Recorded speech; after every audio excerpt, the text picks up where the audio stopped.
What's up guys, it's MTG and today we're going into the ladder with a big red deck. An archetype that I'm personally very fond of, but unfortunately a lot of the time metas don't allow for a big red, or more specifically actually most of the time we're missing the pieces to make a big red deck work. So the last time I really remember a big red deck was when the 6 mana Chandra from I think Corset 2020 was a thing, right? Because it gave you a great payoff and everything.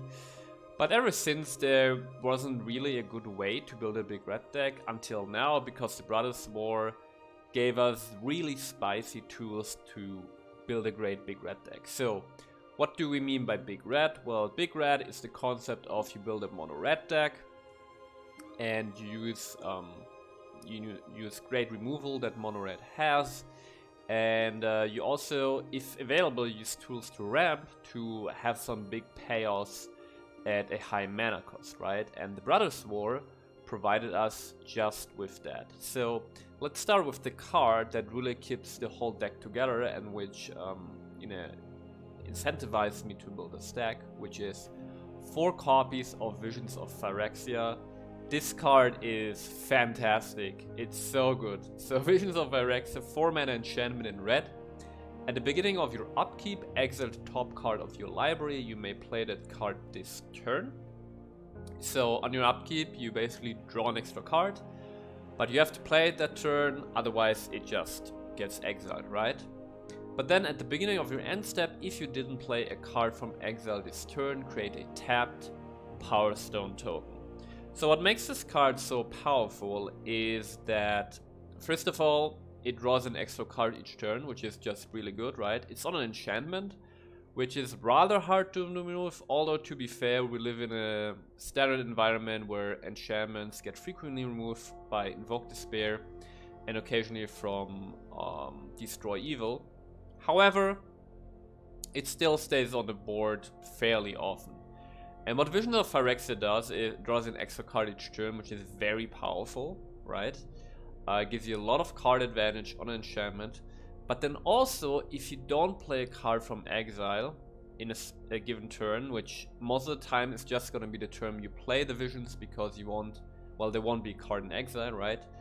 You also get a Power Stone, which means Visions of Phyrexia also ramps you as long as you have ways of using the Power Stone. So this card gives you card draw and mana advantage all in one card, and I think this is the reason this card feels so good, right? So you play this on turn 4, you immediately get a Power Stone, and then the turn after you immediately draw your extra card and your advantage just keeps building. So card advantage is good in every deck, so the question with this card really is, well, what do we use the Power Stones for? Well, we got some obvious uses like 4 copies of Reckoner Bankbuster to just draw cards, right? Because we are in mono red, so we need ways to draw cards, and Reckoner Bankbuster is just a colorless way to do this, and it also benefits from having Power Stones. But more importantly, the Brothers War provided us with some big artifact payouts, and one that is really nice from mono red is Skitterbeam Battalion. Let's actually put it here. Skitterbeam Battalion is a 9 mana 4/4 artifact with trample and haste, and when it enters the battlefield, if you cast it, create 2 tokens that are copies of it. And you can also cast it for its prototype cost of 3 red, in which case it's a 2/2. So Skitterbeam Battalion, I was a bit skeptical about this card, but it's actually really nice, because if you play it on turn 5, you get 3 2/2s, which can be used aggressively, right? 3 2/2 hastes are fantastic. For example, if your opponent just played a Teferi or like a Planeswalker on an empty board, you can follow up with a Skitterbeam Battalion and really punch Teferi in the face. But also, this is just really nice defensively, right? If you play this on turn 5, you get 3 bodies each with a 2/2 stat line. And this can help you stabilize against more aggressive decks. But then in the late game, if you play this for 9 mana, you get 3 4/4 with haste, which can really, either straight up end the game and win it for you, or you just get a lot of big damage in. So Skeleton Battalion, very flexible and one of the payoffs in this deck. Another big payoff is 2 copies of Cityscape Leveler. 8 mana, 8/8 with Trample, and when you cast it, or whenever it attacks, you destroy up to 1 target non-land permanent, and its controller creates a tapped Power Stone token. And then we can also unearth it for 8 mana. So Cityscape Leveler also is a great payoff, makes so we can move pretty much anything on the board, and we can also unearth it later. I think it's by the way, a real flavor fail that it just doesn't destroy any permanent. I think it should be able to destroy lands, but anyway, here we are, and it's just a great payoff, Cityscape Leveler. And finally, one of my favorite new cards from the expansion, 2 copies of Portal to Phyrexia. Pretty much good in any deck that can afford to play it, right? Enters the battlefield, each opponent sacrifices 3 creatures. And in the beginning of our upkeep, we put a creature card from graveyard onto the battlefield under our own control. Great payoffs in our deck for this are Cityscape Leveler, right? Because you get an 8/8 back on the board, and when it gets to attack, you destroy something. But another nice payoff with Portal, aside from your opponent's creatures, obviously, is we run 3 copies of Circuit Mender. And the reason we run Circuit Mender is Mono Red does not have any options to gain life. We are a control-y deck, so we would like to have some life gain to stabilize. And Circuit Mender, when it enters the battlefield, gains us 2 life. It's also a colorless artifact creature, which means we can also cast it with Power Stones. And then with Circuit Mender leaves the battlefield, we draw a card. So Circuit Mender is nice to get back with Portal to Phyrexia if you have nothing better to get back. But also, we are in Mono Red, so obviously we run 4 copies of Fable of the Mirror Breaker. Not much to say here, right? One of the best cards in Standard. But it also fits really well in the stack because it ramps us, which we want to do. And then the Reflection of Kiki-Jiki has actually great copy targets in Circuit Mender, right? Because Circuit Mender gains us life and draws us cards. But then also Kiki-Jiki can copy Cityscape Levelers, which can attack immediately and destroy something. So some real nice synergies in the deck with Fable of the Mirror Breaker. And those are really like the big payoffs in the deck. We have these 3 big artifacts in total that really get the job done. And we have already card draw that we talked about in the form of Bankbuster, Visions of Phyrexia, Circuit Mender, and Fable of the Mirror Breakers and all-rounder. And then the rest of the deck is just control-y tools in the form of a single copy of Unlicensed Hearth to deal with, you know, opponents' graveyards, great against tenacious underdogs, and anything else you would like to exile. And then we got some nice removal spells. We run 2 copies of Flameless Bolt. Nice removal spell at 1 mana, can exile the creature it kills, such as underdogs. But it's also just great against any aggressive decks, such as Mono Blue. If they play a Delver on turn 1, you can just shoot it down with the Flameless Bolt. Then we can run 2 copies of Abrade. It's just a nice removal spell, right? 3 damage is not that much, but still hits enough targets to be worthwhile, but you mostly run for the flexibility. It can kill creatures, but it can also kill artifacts, which is the reason it's so good in our format, because there are Bankbusters running around or only called Anvils. And then we also have a new edition from the Brothers War, 3 copies of Brotherhood's End. Fantastic new card for Mono Red decks. Deals either 3 damage to each creature and each planeswalker, or you destroy all artifacts of mana value 3 or less.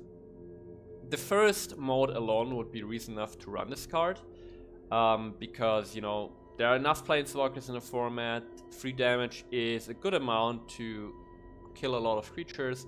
But then the second mode makes this even better, because your opponent often also runs regular Bankbusters, and you know, if your opponent has more Bankbusters than you, it can be worthwhile to just blow up all the artifacts. Or this is especially devastating against only called Anvil decks, where it can just, at 3 mana, destroy all the only called Anvils.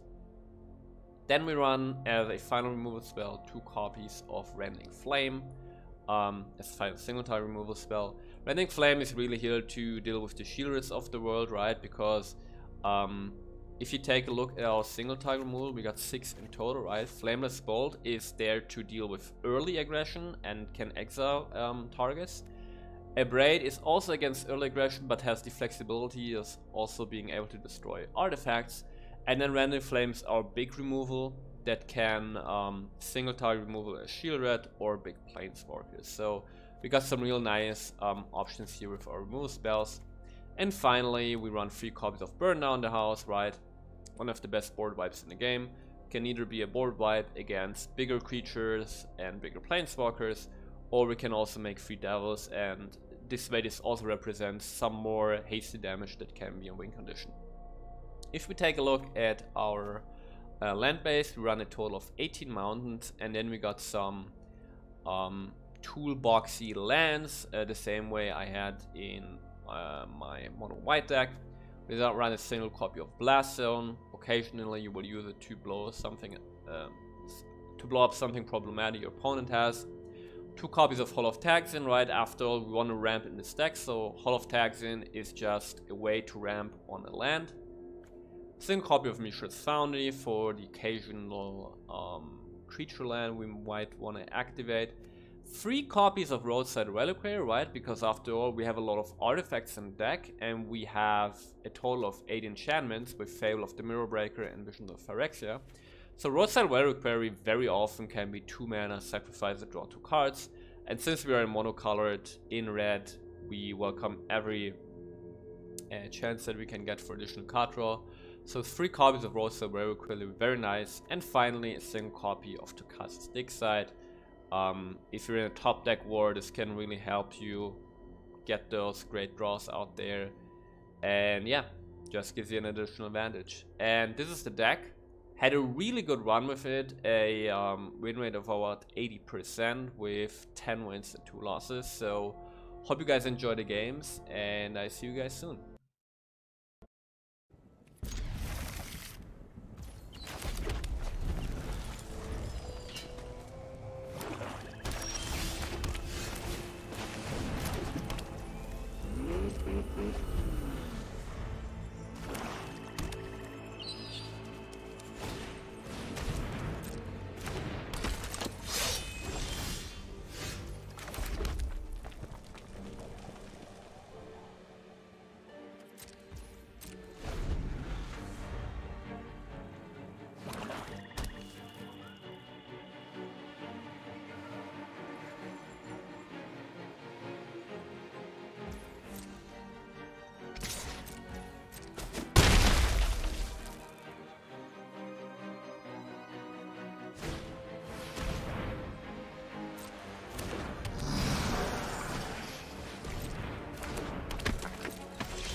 the time or place, I'm ready to win. Another mystery solved.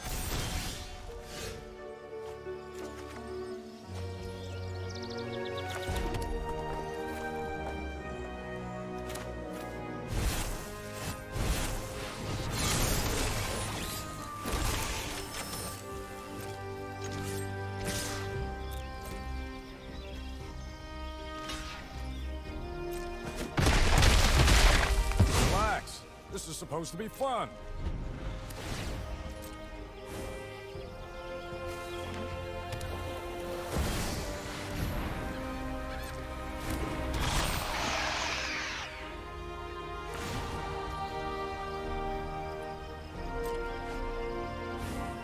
Now that is an interesting fact.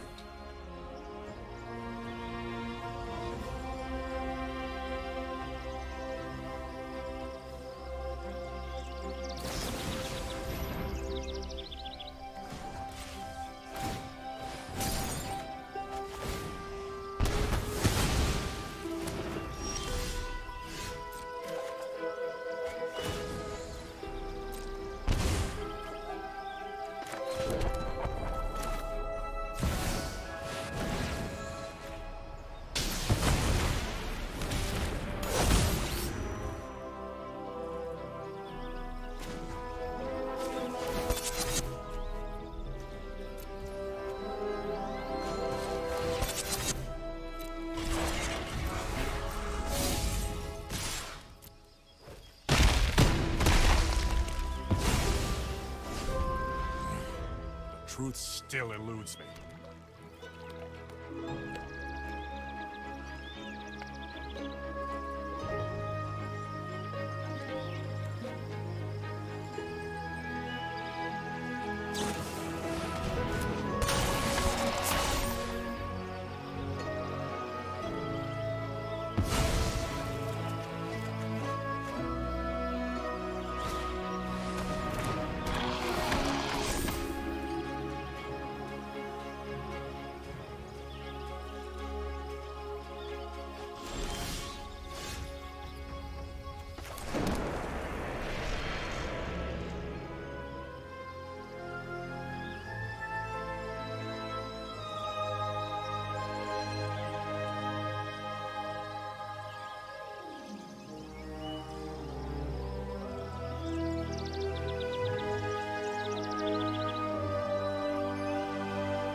Tragedy, even observers need to take action. Another mystery solved.